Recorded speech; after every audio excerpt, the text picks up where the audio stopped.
এবার রানাঘাটের একটা খবর দেখাবো। কুপার স্ক্যাম, মূলত উদ্বাস্তুদের এলাকা।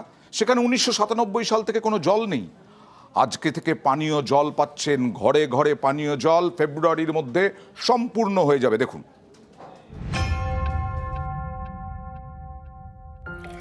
দীর্ঘদিনের সমস্যা এবার মেটার পথে। এবার বাড়িতে কল খুললেই পরিশ্রুত জল। নদিয়ার রানাঘাট শহরের পাশেই কুপার্স ক্যাম্প পুরসভা।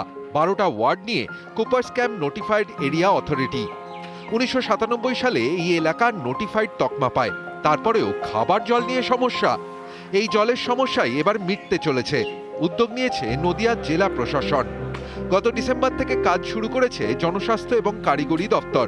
বাড়ি বাড়ি বসছে জলের পাইপ। অনেক বাড়িতে জল পৌঁছেও গিয়েছে। হাউস কানেকশন যদি যেটা বলেন সেটা এই প্রথম এলো। নিশ্চয়ই আমরা খুশি। আমরা যদি আরও গঙ্গার জলটা পাই তাহলে আরও খুশি হব। আগে তো জল আমরা নর্মাল জল, বাড়ির কলের জল খেতাম করতাম, আর ওই পৌরসভার যে কল বসিয়েছিল ওই জল খেতাম। অনেকটাই খুশি। কুপার্স ক্যাম্প আর্সেনিক প্রবণ, তাই দুটো বুস্টার পাম্পিং স্টেশনের সাহায্যে পাড়ায় পাড়ায় কলে জল দেওয়া হয়। অভিযোগ, এই জল যথেষ্ট নয়। এই সমস্যাই এবার মিটছে। পিএইচই দপ্তরের মাধ্যমে ওখানে প্রত্যেকটা বাড়িতে মানে খাওয়ার জলের একটা নলকূপ করা হয়েছে।